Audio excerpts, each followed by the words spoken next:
Excella Education Study in USA assured scholarship. Contact 9881 96666.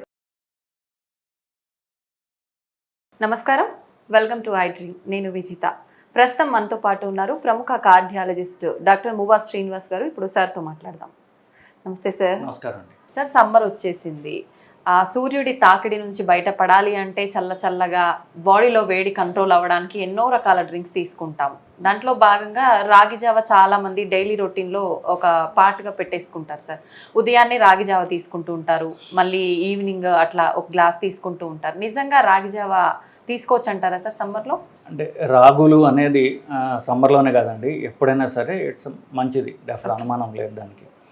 ఈ రాగులతో మీరు కలిపిన దాన్ని బట్టి చల్లగా ఉంటుంది, వేడిగా ఉంటుంది, అది వేరే విషయము. బట్ మీరు యాజ్ సోర్స్ చూసినప్పుడు రైస్ కంటే జొన్నలు బెటరు. అంటే ఇన్ఫ్యాక్ట్ మనం ఇది క్యాలరీస్ ప్రకారం చూసుకుంటే అన్నిటికంటే ఎక్కువ క్యాలరీస్ ఉన్నటువంటి ఫుడ్ ఏదైతే అది రైస్ కొంచెం తక్కువగా ఉన్నది తెల్ల రైస్ కంటే బ్రౌన్ రైస్, అంతకంటే కొంచెం తక్కువ ఉన్నది గోధుమలు, అంతకంటే ఇలా తగ్గించుకుపోతున్న నెక్స్ట్ రాగులు వస్తాయి, తర్వాత జొన్నలు వస్తాయి, లాస్ట్ కీన్వా వస్తుంది. సో ఇది ఆర్డర్ అనమాట బేసికలీ. సో మనం ఈ ఆర్డర్లో తీసుకుంటున్నప్పుడు రైస్ కంటే గోధుమల కంటే రాగులు మంచివి రిలేటివ్లీ. అంతకంటే బెటర్ ఉన్నాయి మనకి, జొన్నలు కానివ్వండి, కీన్వా కానీ అంతకంటే బెటర్. సో మీరు రాగులు తినడం అంటే రాగులు జావ రూపాయలు కావచ్చు, రాగి ముద్ద కావచ్చు. ఇప్పుడు మీరు రాయలసీమ సైడ్ చూసినట్టు రాగి ముద్ద అని చేస్తారు, ఒక్కొక్క దాని మళ్ళీ అన్నం కలుపుతారు వాళ్ళు. అన్నం లేకుండా ప్లెయిన్ రాగులు తినట్లయితే అన్నం కంటే గోధుమల కంటే డెఫినెట్గా మంచిది, దీనిలో అనుమానం లేదు. సో రాగి జావ కానివ్వండి, రాగి ముద్ద కానివ్వండి, అన్నం వీటికంటే కూడా తీసుకోవడం మంచిది, అనుమానం లేదు.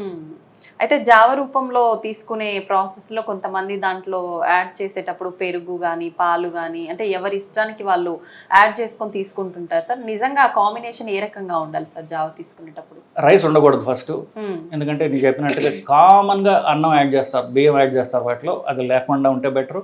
దాని తర్వాత మీ ఇష్టం. కోర్స్ ఇదేంటో రాత్రిపూట రాగి జావ తాగడం అనేది అటువంటిది రాయలసీమ రీజియన్లో చాలా కామన్ ఉంది.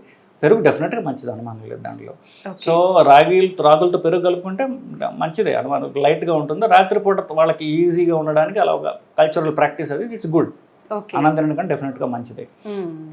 ఆధునీకరణలో భాగంగా ఏమవుతుందంటే ఇప్పుడు కొన్ని పార్ట్స్ ఆఫ్ తెలంగాణ విలేజెస్లో కూడా అన్నం తినడం ఫ్యాషనబుల్, వైట్ రైస్ ఇంకా ఫ్యాషనబుల్ అంటే మీరు దాన్ని ఎంత తెలుపు చేస్తున్నారో క్యాలరీస్ అంత పెరుగుతున్నాయి బేసిక్లీ దాంట్లో.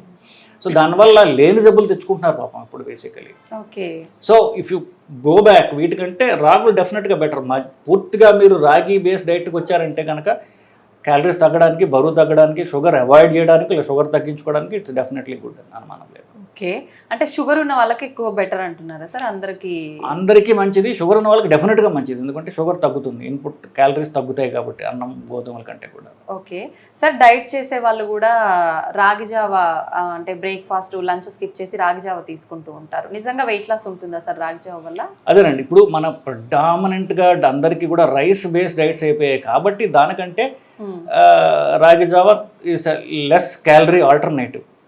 సో మీరు అంటే ఇప్పుడు డైట్ చెప్తున్నాం అనుకోండి, ఒక 3 సార్లు తినే వాళ్ళకి ముందు 3 సార్లు 2 సార్లు చేసుకోమని చెప్తాం, అది మెల్లగా చేసుకోవాలి. ఇప్పుడు రేపటి నుంచి మొత్తం ఆపేయంటే వాళ్ళ వల్ల కాదు. So if you want them to take step by step, for example ఇప్పుడు మనం తినే తిండి మాధ్యమాలు ఏవైతే ఉన్నాయో సిరియల్స్ అండ్ మిల్లెట్స్ అని ఒక సింగిల్ కేటగిరీ అది. కానీ ఈ సిరియల్స్ అనేది పక్కన పెట్టి మిల్లెట్స్ అనేవి సిరిధాన్యాలని మిల్లెట్స్ అని కొత్తగా వచ్చింది, కానీ అవన్నీ కూడా ఈ రైస్ ఇవి సీరియల్స్ అంటాం, వీటికి లెస్ క్యాలరీ అంటే ఆల్టర్నేటివ్స్ మాత్రమే. దానిలో క్యాలరీస్ ఉంటాయి, దానిలో పీచ్ ఎక్కువ ఉంటుంది కాబట్టి కొంచెం తక్కువ క్యాలరీస్ ఉంటాయి. They are better than rice అని చెప్తున్నాం. బట్ అన్ని రైస్ సోర్సెస్, ఇవన్నీ కూడా క్యాలరీ సోర్సెస్. సో మీరు 2 పూట్ల రాగి తీసుకుని ఒక పూట రైస్ తింటే దట్స్ డెఫినెట్లీ బెటర్. రైస్ వదిలించుకునే భాగంలో you can go step by step. So ముందు 1 పూట రాగి, 2 పూటల రాగులు, 3 పూటల రాగులు తినండి, అప్పుడు రైస్ అవాయిడ్ చేయగలుగుతారు. అప్పుడు రాగులు వదిలించుకునే భాగం మన తర్వాత చూడొచ్చు. సో ఇప్పుడు మనకి అందరూ కూడా రైస్ ఎడిక్ట్స్ బేసికలీ. అన్నం తినకపోతే వాళ్ళకి ఏదో తిన్నట్టే కాదు, వాళ్ళకి ఎందుకు అలా అలవాటు చేసింది కల్చర్ మనకి. సో దీని భాగంగా మనం వదిలించుకునే దానికి వీ కెన్ స్టార్ట్ విత్ రాగీస్. 1 సార్లు 2 సార్లు మొత్తం 3 సార్లు చేసి మెల్లగా రైస్ తగ్గించుకుంటూ పోతే మీరు బరువు తగ్గుతారు. ఫస్ట్ బరువు ఎక్కువ అవటం వల్ల జబ్బులు అవుతారు, షుగర్లు, బీపీలు, కొలెస్ట్రాల్ ఇవన్నీ తగ్గుతాయి. నిజంగా చాలా మంది విలేజెస్లో అయితే ఎక్కువగా అంటే వేరే బ్రేక్ఫాస్ట్లు స్నాక్స్ ఏమన్నా తిన్నా కూడా ఏం తిన్నా అన్నం తింటేనే బలంగా ఉంటారు. ఇది ఒక మాట ఎక్కువగా వింటూ ఉంటాం సార్. రైస్కి ఎక్కువ ఇంపార్టెన్స్ ఇస్తూ ఉంటారు. నిజంగానే రైస్ అంటే మొత్తం టోటల్గా స్కిప్ చేసిన ప్రాబ్లం ఏం లేదని అంటారా సార్? సో బలంగా ఉండడం అంటే ఏమిటి? చాలా మంది తల్లులకి ఎక్కువ ప్రెవలెంట్గా ఉండదు ఏంటంటే బలంగా ఉండడం అంటే లావుగా ఉండడం. బలంగా ఉండడం వేరు, లావుగా ఉండడం వేరు. ఓకే. బలంగా ఉండడం అంటే కండ బలం ఎక్కువగా ఉండడం, లావు ఉండడం అంటే ఫ్యాట్ ఎక్కువ ఉండడం. ఓకే. రెండు పూర్తిగా డిఫరెంట్ సినారియోస్ బేసికలీ. సో లావుగా ఉంటే హెల్తీగా ఉన్నారు అనేటటువంటి ఒక అపోహ మీద ఇవన్నీ బయలుదేరాయి. సో మీరు బాగా తిండి పెడితే వాడు లావెక్కుతాడు, ఫ్యాట్ పెరగటం వల్ల లావెక్కుతాడు, అది జబ్బు. ఓకే. దానివల్ల జబ్బులు వస్తాయి, అది ఆరోగ్యం కాదు డెఫినెట్గా. సో కండ పెరగాలంటే ఏం చేయాలి? ఫ్యాట్ తగ్గాలి, ఎక్సర్సైజ్ చేయాలి, అది టోటలీ డిఫరెంట్. సో అదొకటి. సో అన్నం తినడం వల్ల బలం వస్తుంది అనుకోవడం అనేది అపోహ అండి. సో హెల్త్ రావాలి. ఇప్పుడు పిల్లలు ఉన్నారనుకోండి, లావుగా తల్లికి అంటే పిల్ల లావుగా బంతుల్లాగా ఉంటే ఆరోగ్యంగా ఉన్నాడు అని. సో అది ఆరోగ్యం కాదు, అది ఒబేసిటీ.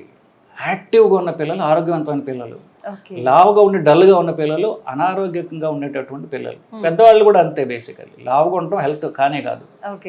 సో బరువు తగ్గాలి, బరువు తగ్గి కండ పెరగాలి, కండ పెరగడం ద్వారా మీరు బరువు పెరగాలి, అది ultimate sign of health basically. అది తిండి ద్వారా కొంత సాధ్యం అవుతుంది, క్యాలరీస్ తగ్గించుకోవడం, దానికి రాగి ఉపయోగపడుతుంది తప్ప అన్నం తింటే ఫ్యాట్ పెరుగుతుంది తప్ప యూజ్ లేదు. Thank you sir, thank you very much. నమస్కారం.